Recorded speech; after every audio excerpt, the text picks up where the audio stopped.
Looks like it still works. As long as it's recording, I suppose I might as well say something. How long has it been since I last used this thing?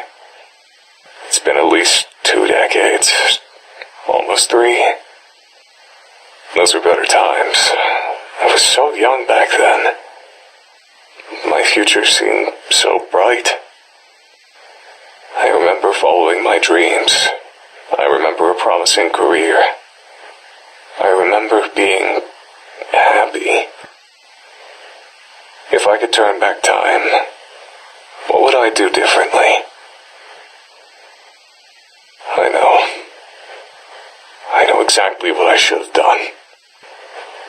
I shouldn't have gotten involved with that case, with that girl. Pursuing her was the right thing to do.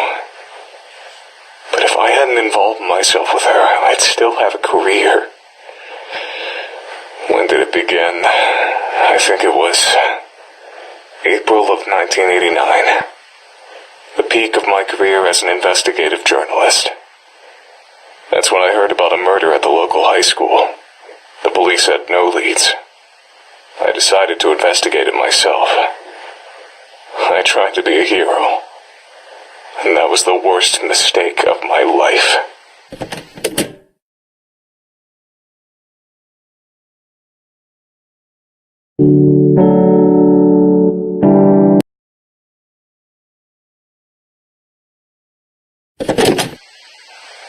The school's faculty didn't let me conduct an investigation on school grounds. They were highly concerned with maintaining their prestigious reputation. They didn't want any police or journalists snooping around and ruining the school's image any more than the murder already had. Or maybe they just had something to hide and didn't want the authorities to find out. To this day, I still don't know how the school managed to convince the police that any crime that takes place on school grounds can only be investigated for 6 hours maximum. I heard a rumor that the school's headmaster bribes the police department to expedite their investigations as much as possible.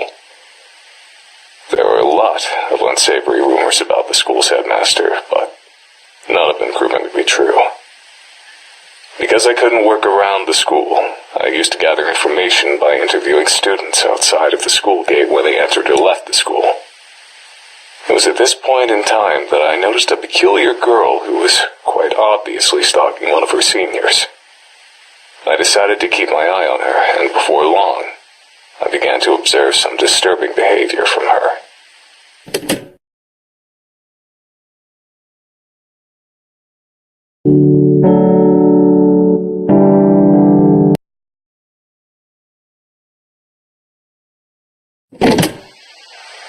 From the school gate, I witnessed the girl do more than just stalk an upperclassman. She stalked any girl who spoke to him. Through student interviews, I kept tabs on what happened to those girls. They became the victims of bullying, were expelled, and in some cases, stopped coming to school. I frequently saw the girl running with a mop and a bucket, as though she always had some sort of mess to clean up. That girl was using manipulation, intimidation, and sometimes even violence to sabotage the boy's love life. If she wasn't above that kind of behavior, the possibility of murder didn't seem too far off. I didn't want to believe that a schoolgirl would actually commit murder just to keep a boy single, but the evidence was staring me straight in the face. That's when I learned a crucial piece of information. The girl who was murdered at the beginning of the school year had a crush on the same boy that was being stalked. The final piece of the puzzle had fallen into place. I knew that I had found the culprit. I went to the police with my findings. Took a lot of talking, but I was eventually able to convince them to take the girl into custody.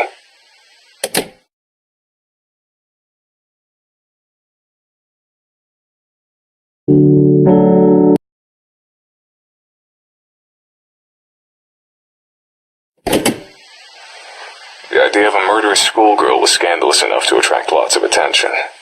Word of her arrest quickly spread across the entire nation. The trial turned into a media circus. I became a celebrity practically overnight. I didn't want to be a public figure, but I did want my investigative skill to be recognized. I hoped that all the attention would boost my career. As it turns out, I was dead wrong. That manipulative little schoolgirl put on the best act I've ever seen.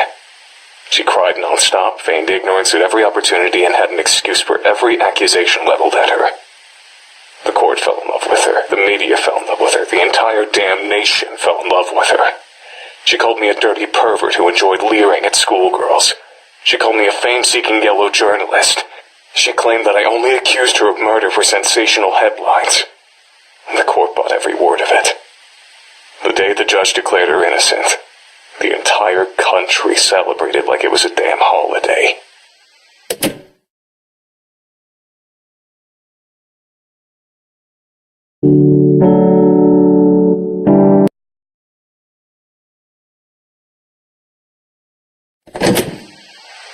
From that day forward, I was a national disgrace. I was known across the country as a lecherous journalist who stalked schoolgirls and tried to throw a girl in prison to boost his own career.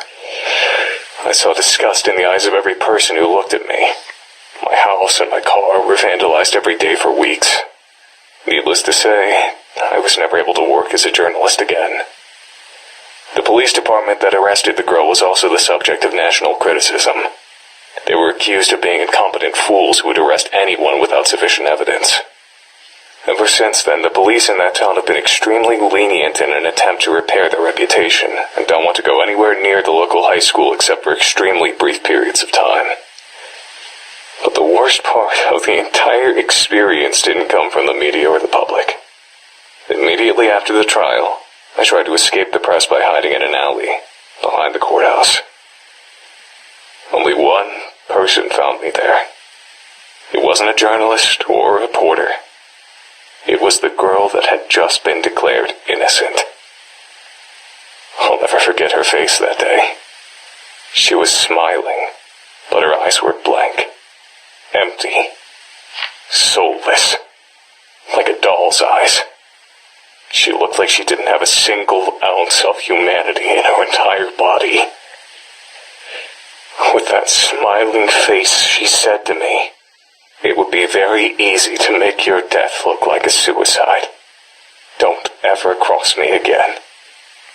She turned around and left without another word.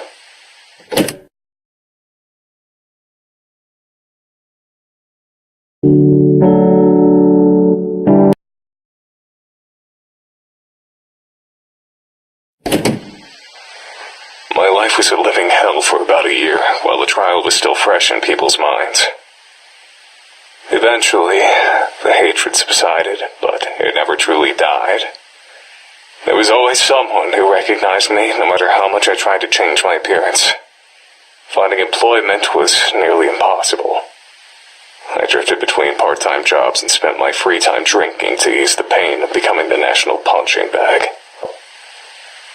It was around this point in time that I met my future wife. I still don't understand what she saw in me. I was an absolute wreck, not to mention the laughingstock of the entire country.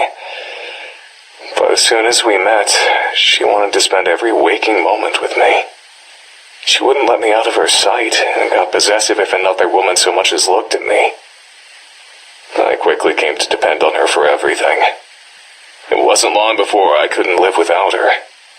I certainly wasn't in any state to take care of myself. I was like an adult-sized baby, helpless and vulnerable. Who knows? Maybe that's what she was attracted to. Maybe she just wanted to experience the sensation of owning a person. Maybe she wanted to keep a human pet. Maybe all she wanted was someone who she could emotionally depend on. Even after all these years, I don't understand why anyone would waste their time with a man like me. But none of that mattered. Despite all my flaws, she accepted me. And that's all I needed. We got married about 6 months after meeting each other.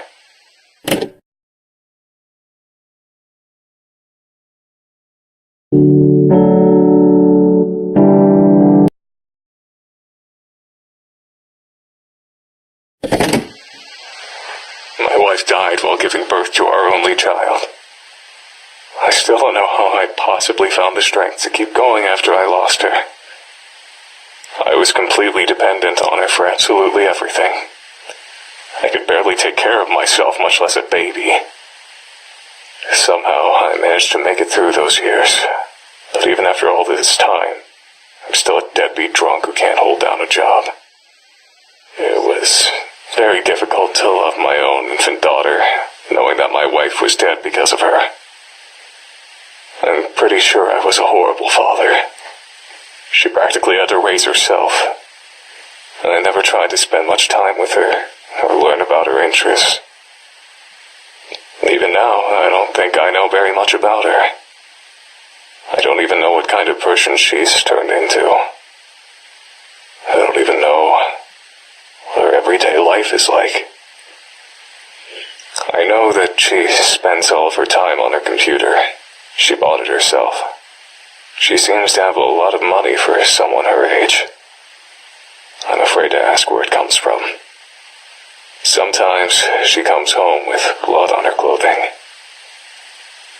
I can't tell if it's her blood or someone else's blood. I try to stay out of her business. It's partially out of respect for her privacy, but it's mostly out of fear.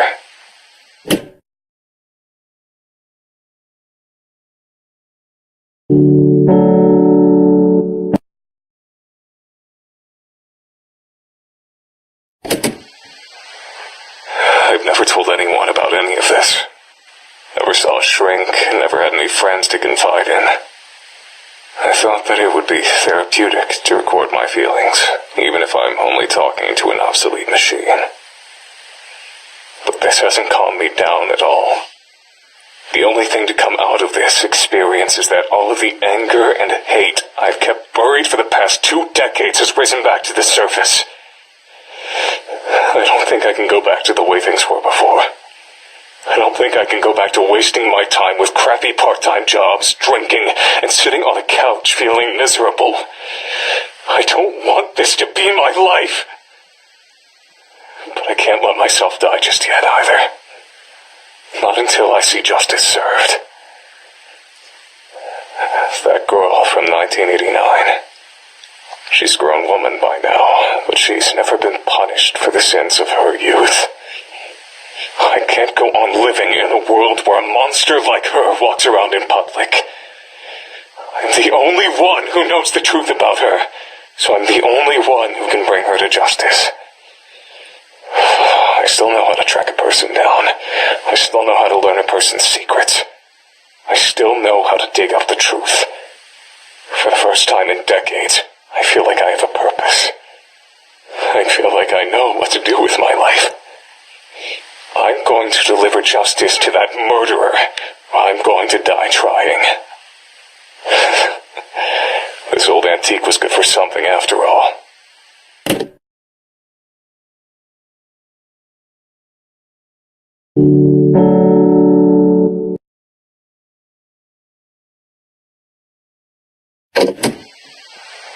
I found her. It wasn't hard. She never even moved out of her hometown. I've been following her around town for the past week. It's not that hard to follow someone without being spotted if you know the right tricks. The only difficult part is looking at her without being consumed with disgust. Thinking about what she got away with. Thinking about what she's responsible for. It almost makes me go blind with rage. This whole week, I felt like something was wrong. Yesterday, I realized what it was. I'm surprised it took me so long to figure it out. She suddenly changed directions while walking, or linger in one place for seemingly no reason. I recognize that behavior. It's my own behavior. I know what she's doing. She's stalking someone. It didn't take me long to figure out who her prey was. A young woman just out of high school. I don't know what she's done wrong, but she's clearly marked for death. She'll be dead within a week if I don't do something. I want to warn her that a killer is stalking her, but I can't repeat the mistakes of the past. In order to convict this monster and send her to prison, I need firm evidence that she's a murderer. If I save this young woman's life, I won't have any evidence. I have to let her die. And I have to be there when it happens, filming her murder. It's the only way to get the evidence I need. The only way to make sure that justice is served. But, is this really justice? Letting a woman die? If I don't get this monster arrested, then there will only be more victims in the future. So, letting her commit murder one last time is the right thing to do. Isn't it?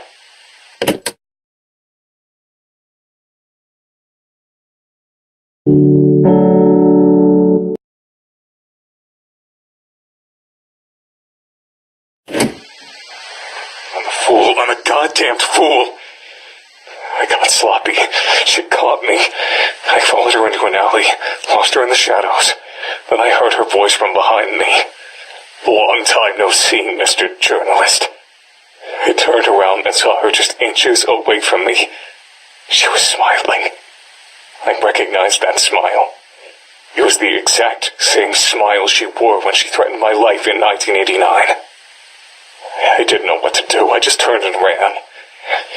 I've broken a truce that lasted almost 3 decades. She knows I was after her. There's no way she'll let me live. I'm doomed. I can't go to the police. I'll sound like a babbling lunatic without evidence, and right now I don't have any. Even if they do listen to me and investigate her, they won't find anything. My only option is to leave town. No. Oh no, it's worse than that. I have to leave Japan altogether. I searched for you, but I couldn't find you. I can't wait for you to come home. I have to leave immediately. I'm going to gather all of the recordings I've made so far and put them where I know you'll find them. That way, at least you'll know why your father disappeared so suddenly. I only hope that she doesn't try to get revenge on me by harming you. I don't know when I'll be back. I don't know if I'll be back. I don't know if she's willing to cross oceans to hunt her prey. If she is, I'll try to lure her into a trap, try to expose her true nature in front of the police. It's my only hope. I know you can take care of yourself. If I had more time, there's so many things I'd say to you, but I can't. Not now. Stay safe. I love you.